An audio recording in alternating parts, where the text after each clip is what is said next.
नमस्कार। मैं doctor Latika N Pandey, सह आचार्य समाजशास्त्र, राजकीय महाविद्यालय केकड़ी। आज जिस विषय पर हम चर्चा कर रहे हैं यह द्वितीय वर्ष समाजशास्त्र के पेपर सेकंड सामाजिक समस्याओं से संबंधित है।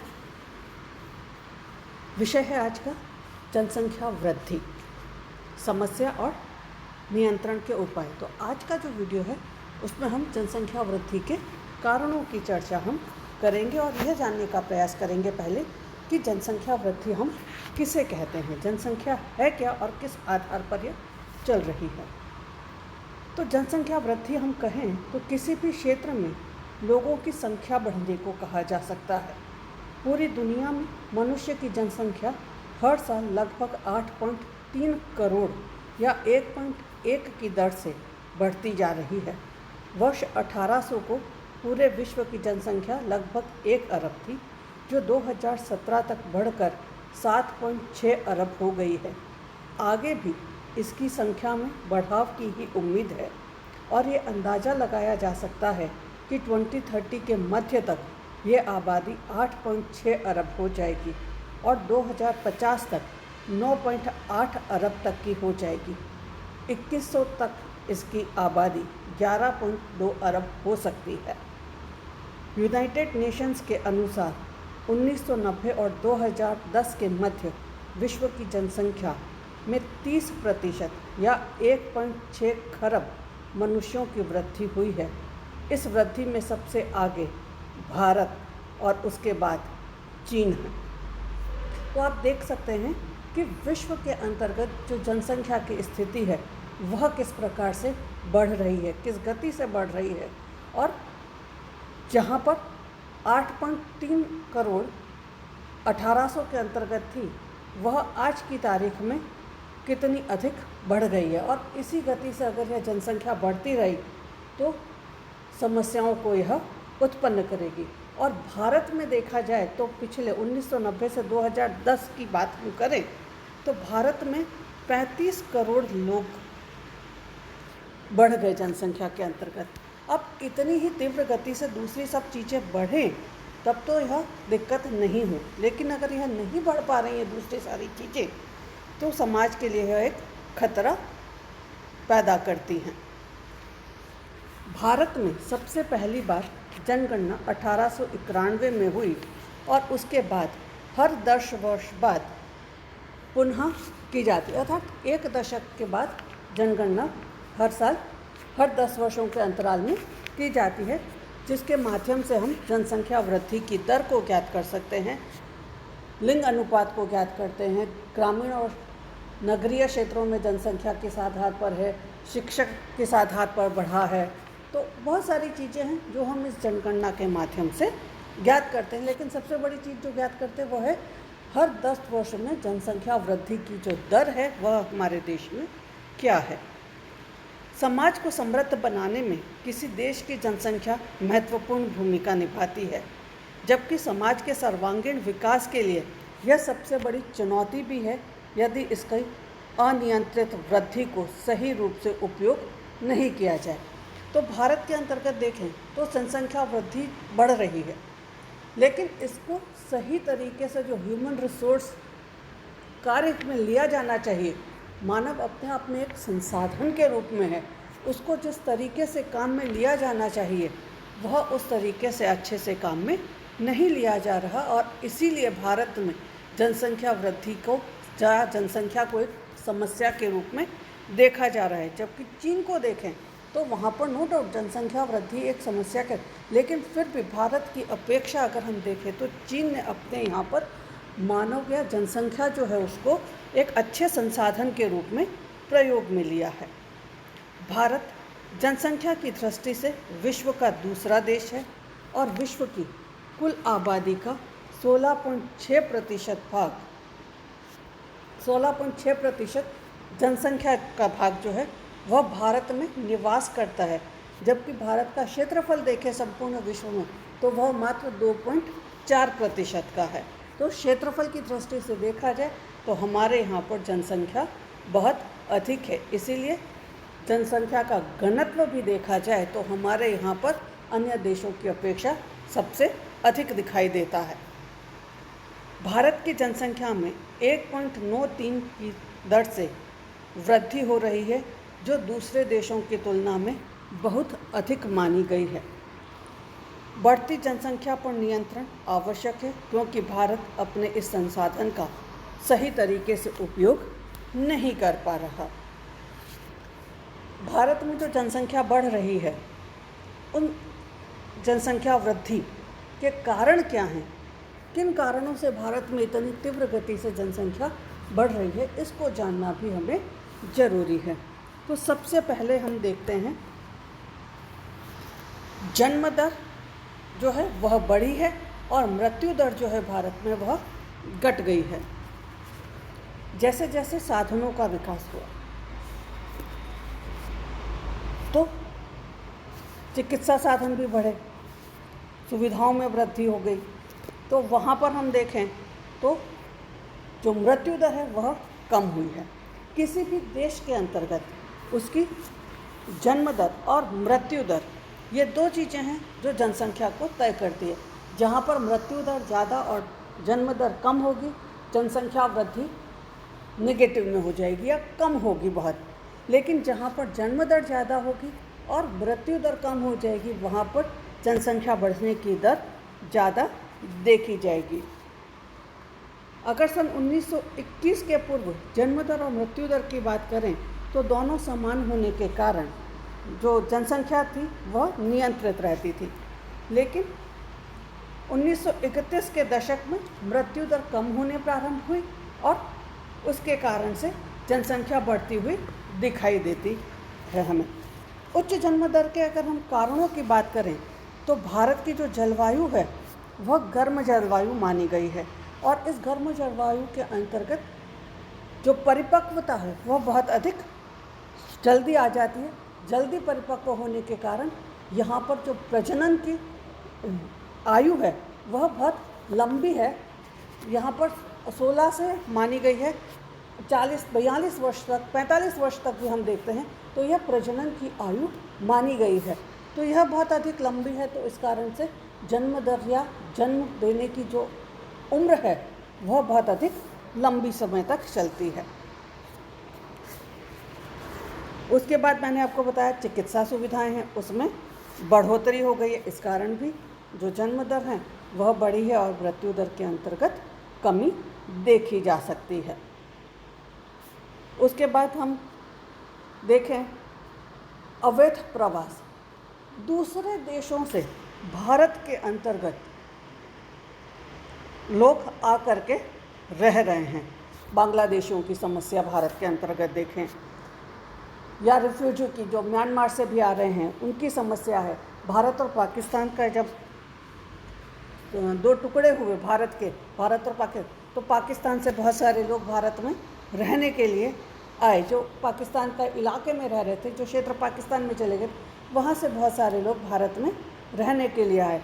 तो उनके कारण भी हम देखें तो जनसंख्या के अंतर्गत वृद्धि हुई है। जो उस समय आए भारत और पाकिस्तान विभाजन के समय, वे भारत के नागरिक हैं, लेकिन बहुत सारी जो जनसंख्या है वह अवैध रूप से भारत के अंतर्गत आ जाती है और वहाँ पर परमानेंट अपना निवास स्थान बना लेती है, जिसके कारण हम देखते हैं कि भारत की जो जनसंख्या है उसमें वृद्धि हो रही है। नेक्स्ट हम कहें बढ़ती जीवन प्रत्याशा, चिकित्सा सुविधाओं में वृद्धि हुई है। उस चिकित्सा सुविधा में वृद्धि होने से एक व्यक्ति की जो औसत आयु थी उसमें बढ़ोतरी हुई है। किसी समय भारत के अंतर्गत यह औसत आयु 50 और 52 वर्ष थी, लेकिन आज की अगर हम बात करें तो यह जो औसत आयु है व्यक्ति के जीवन की वह 65 और 70 वर्ष के आसपास जा रही है। तो व्यक्ति की औसत आयु में जब वृद्धि हुई है और मृत्यु दर कम हो गई, जन्म दर बढ़ गई, औसत आयु बढ़ गई आपकी, तो वहाँ पर हम देखते हैं कि जनसंख्या वृद्धि होगी। नेक्स्ट हम देखें विवाह और संतान उत्पत्ति की अनिवार्यता।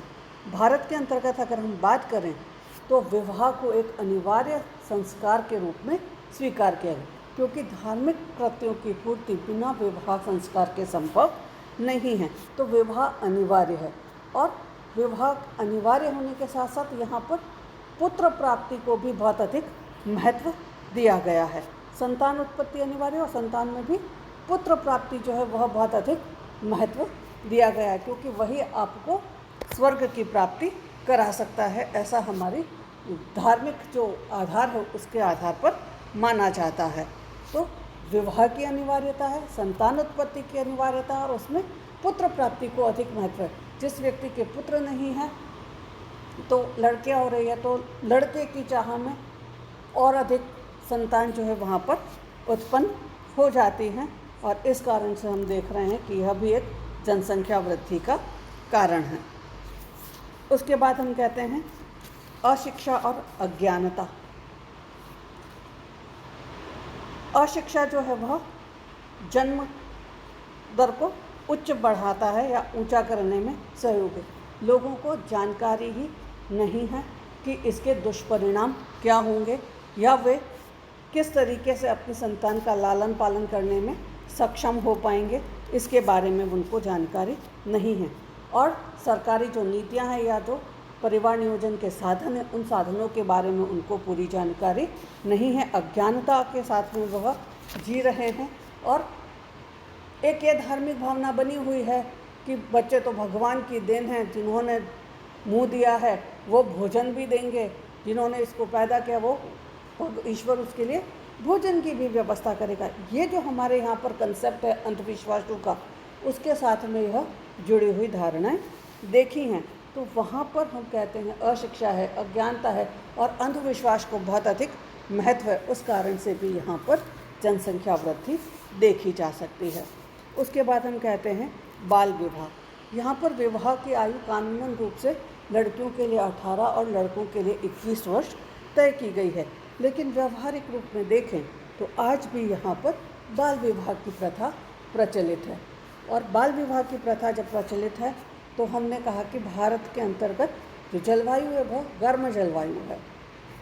महिलाएं बहुत अधिक जल्दी कम उम्र के अंतर्गत परिपक्व हो जाती हैं, तो यहाँ पर जो संतान उत्पत्ति की उम्र मानी गई है वह बहुत अधिक लंबी है। कम उम्र में विवाह है तो 16 से लेकर के और 45-46 वर्ष तक की महिलाएं जो है वह संतान उत्पत्ति कर सकती हैं। तो उस कारण से वह जो आयु बहुत अधिक लंबी है उसके अंतर्गत बाल विवाह एक और महत्वपूर्ण भूमिका वहाँ पर निभाता है, जो संतान उत्पत्ति के साथ में जुड़ी हुई देखी जा सकती है। अंधविश्वास, लड़के को या पुत्र प्राप्ति को बहुत अधिक महत्व है। भगवान, जो बच्चे हैं वह भगवान की देन है। इस प्रकार के अंधविश्वास जो हैं वह हमारे यहाँ पर प्रचलित हैं। इस कारण से भी हम देखें तो वह स्थिति देखी जा सकती है। उसके बाद हम कहें एक कारण परिवार नियोजन जो है उसके प्रति उदासीनता। सरकार ने परिवार नियोजन के कार्यों को चलाया है, लेकिन लोगों में इसके प्रति उदासीनता है, और उदासीनता का जो स्थिति है वह जानकारी नहीं है, लोग उसको प्रति जागरूक नहीं हैं, और लोगों को इसको अपनाने में भी शर्म महसूस होती है। और इस कारण से हम देखें कि जब यह कार्यक्रम प्रारंभ किया गया तो लोगों ने इसके प्रति बहुत अधिक, और जब सफल नहीं हुआ तो ज़बरदस्ती का इस कार्यक्रम को लोगों के ऊपर थोपा गया, और जिसके कारण लोगों में निराशा की स्थिति देखी जा रही है और लोग इसके साथ में नहीं जुड़ पाए हैं। मुख्य रूप से देखा जाए तो परिवार नियोजन के प्रति उदासीनता हमारे यहाँ पर मुस्लिम समाज के अंतर्गत अधिक देखी जा रही है, क्योंकि वहाँ पर जो ये साधन हैं परिवार नियंत्रण के उनको सही नहीं माना जाता। वो कहते हैं कुरान में इसकी अनुमति नहीं है, तो व्यक्ति उसको स्वीकार नहीं कर रहे हैं। सरकार की गलत नीतियाँ, जो सरकारी नीतियाँ हैं वह भी गलत हैं। जो बनाई जा रही हैं सरकारी स्तर पर नीतियाँ, अगर हम उन नीतियों की चर्चा करें तो हम देखेंगे उनमें बहुत कमियां हैं। मुफ्त राशन, जब बिना किसी काम के व्यक्ति को खाने को मिल रहा है, काम क्यों करेगा? क्यों परिवार नियोजन के बारे में सोचेगा? मनोरंजन के साधनों का अभाव है, उसके लिए उचित रहने का अभाव है, गिरती हुई स्थितियां हैं। तो इन सब चीज़ों के अभाव के कारण भी हम देखें तो व्यक्ति इन चीज़ों पर ध्यान नहीं दे रहा। नेक्स्ट हम कहें संयुक्त परिवार प्रथा। भारत के अंतर्गत जो व्यवस्था है वह संयुक्त परिवार की है। प्रायः बड़े लोग जो हैं वो अपने ही जीवन काल में अपने पोते पोते का मुंह देखना चाहते हैं और सीमित परिवार की ओर उनका ध्यान न हो करके और पुत्र प्राप्ति के ऊपर उनका बहुत अधिक जोर या उनका उद्देश्य जो है वहाँ पर रहता है और उनकी दृष्टि में पुत्र प्राप्ति होना बहुत अधिक महत्वपूर्ण माना गया है, जिसके कारण जन्म दर बढ़ रही है, जनसंख्या में वृद्धि हो रही है। और संयुक्त परिवार के अंतर्गत व्यक्ति कार्य कर रहा है, कमा रहा है, नहीं कमा रहा है, उनकी सभी आवश्यकताओं की पूर्ति परिवार के अंतर्गत होती रहती है। इसलिए व्यक्ति परिवार को सीमित रखने की ओर जोर नहीं देता है। नेक्स्ट हम कहें गरीबी या निम्न जीवन स्तर जो है वह भी। निम्न जीवन स्तर है तो व्यक्ति के पास मनोरंजन के साधन नहीं, दूसरे कार्यों की सुविधाएं नहीं हैं, पैसे नहीं हैं। तो इस कारण से भारत के अंदर हम बात करें तो जितनी भी समस्याएं हम देखेंगे ये सारी एक दूसरे के साथ में जुड़ी हुई है। जनसंख्या वृद्धि है इसलिए गरीबी है, गरीबी है इसलिए निम्न जीवन स्तर है, निम्न जीवन स्तर इसलिए है क्योंकि गरीबी है, गरीबी क्यों है? अशिक्षा है, अशिक्षा क्यों है? क्योंकि गरीबी है। सब चीज़ें एक दूसरे, बेरोजगारी, ये सारी जितनी भी समस्याएं भारत के अंतर्गत आप देखेंगे हमेशा एक दूसरे से जुड़ी हुई हैं। तो गरीबी है, अशिक्षा है, लोगों को जानकारी नहीं है, निम्न जीवन स्तर जी रहे हैं। और जब जानकारी नहीं है, अज्ञानता वहाँ पर है तो जनसंख्या के बारे में उनको सोचना ही है, राष्ट्रहित के बारे में वो नहीं सोच पाएंगे। ऐसे बहुत सारे कारण हैं जिनको हम जनसंख्या वृद्धि में सहायक मान सकते हैं। धन्यवाद। आज का वीडियो हम यहीं ख़त्म कर रहे हैं। कल हम इसके आगे देखेंगे कि जनसंख्या की रोकथाम के लिए क्या प्रयास किए गए हैं और किन आधारों पर इन कार्यों को किया जा रहा है। धन्यवाद।